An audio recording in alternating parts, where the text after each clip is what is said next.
Welcome to America News.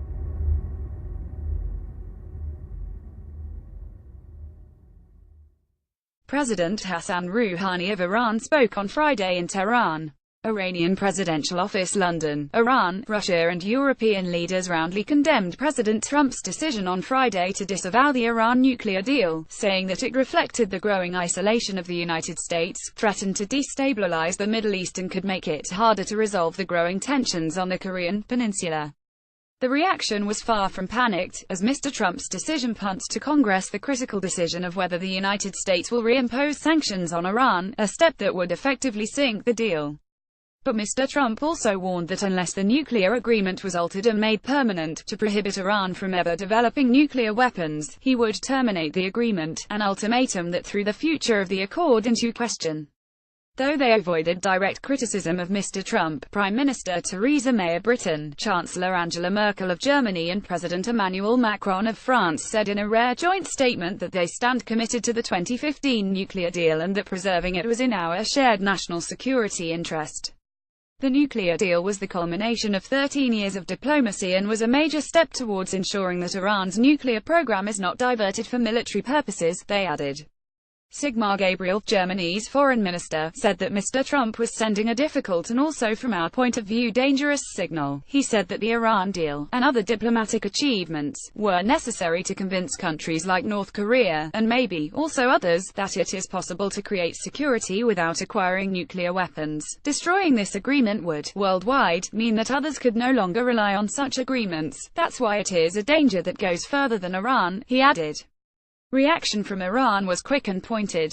Appearing on television, its president, Hassan Rouhani, denounced Mr. Trump and called the United States an outlier that had become more lonely than ever in the international community. Mr. Rouhani did not threaten to withdraw from the deal, but made it clear that he would not renegotiate the terms, either. The statements of Mr. Trump are nothing but abuse and threats against the people of Iran, he said.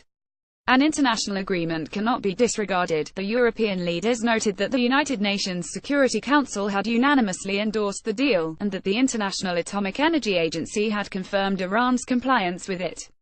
But Mr. Trump's aggressive stance on Iran won plaudits from several nations on Friday, specifically from adversaries of Iran like Israel, Saudi Arabia and the United Arab Emirates.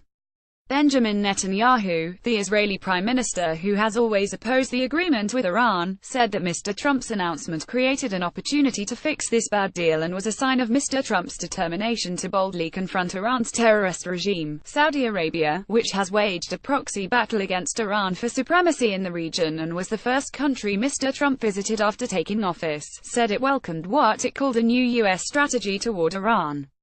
President Trump has called the Iran nuclear agreement the worst deal and an embarrassment. Doug Milster, New York Times. The United Arab Emirates, which like Saudi Arabia is a predominantly Sunni Muslim country with a sizable Shiite minority, also said that it fully supports Mr. Trump's stance on Iran. Some leaders declared that the deal, reached in 2015 between Iran and 6 world powers, including the United States, was not something that Mr. Trump could cancel, contending that Mr. Trump was essentially putting on a show for his political base. The President of the United States has many powers, not this one, the European Union's top diplomat, Federica Mogherini, said at a news conference in Brussels. She said that there had been no violations of the agreement and that the world could not afford to dismantle an accord that is working and delivering, especially at a time of acute nuclear threat, referring to the standoff with North Korea over its nuclear program. Criticism of the nuclear deal was a central theme of Mr. Trump's candidacy for president, and he has repeatedly called for revisiting what he sees as a fatally flawed agreement. Mr. Trump said on Friday that under the current deal Iran can sprint toward the development of nuclear weapons when the deal's restrictions expire. Some of the prohibitions in the agreement are set to end in 2025, including limits on the number of its centrifuges. Iran, which has always maintained that its nuclear program is for peaceful purposes, not for weapons, would not agree to a permanent freeze in its ability to enrich nuclear fuel. That must be changed, Mr. Trump said, or he would scrap the deal altogether. Russia, which took part in the negotiations to reach the accord and has warned Mr. Trump not to rescind it, said that the president had no basis for disavowing the deal. Iran is abiding by the nuclear agreement, Mikhail Ulyanov, a director at the Russian Foreign Ministry, told the Interfax news agency. Everyone agrees with that, and an attempt to somehow heighten the tensions in this situation looks like unmotivated aggression. In blunt language, Ms. Mogherini, the European Union's top diplomat, essentially looked past Mr. Trump and appealed to Congress directly. America's next step is now in the hands of the United States Congress, she said. The international community and the European Union with it has clearly indicated that the deal is and will continue to be in place. Russia urged American lawmakers to preserve the deal as well. We want to hope that Congress will not take any dramatic steps which would effectively signify a collapse of the deal, Russia's deputy foreign minister told Interfax, referring to the renewed sanctions that might lead Iran to nullify the accord. In his remarks, Mr. Trump accused Iran of violating both the letter and the spirit of the accord. But Iran has accused the United States of doing the same, and on Friday its mission to the United Nations warned that Iran might itself back away from the deal. Iran has many options on how to proceed and if necessary will terminate its commitment regarding this issue, the mission said in a statement, without elaborating.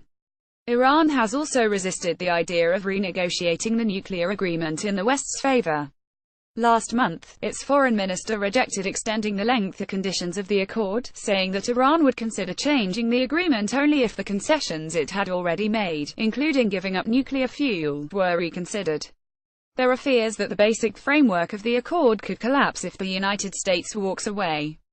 Dmitry Peskov, the Kremlin spokesman, told reporters on Friday that Russia believed Iran would abandon the deal if the United States did. Stephen Castle reported from London, and Thomas Erdbrink from Dallas. Reporting was contributed by Victor Homela from Berlin, Sofia Kishkovsky from Moscow and Daphne Angles and Liam Stack from Paris. A version of this article appears in print on October 14, 2017, on page A7 of the New York edition, with the headline "European leaders say Trump's stance on Iran is further isolating the U.S."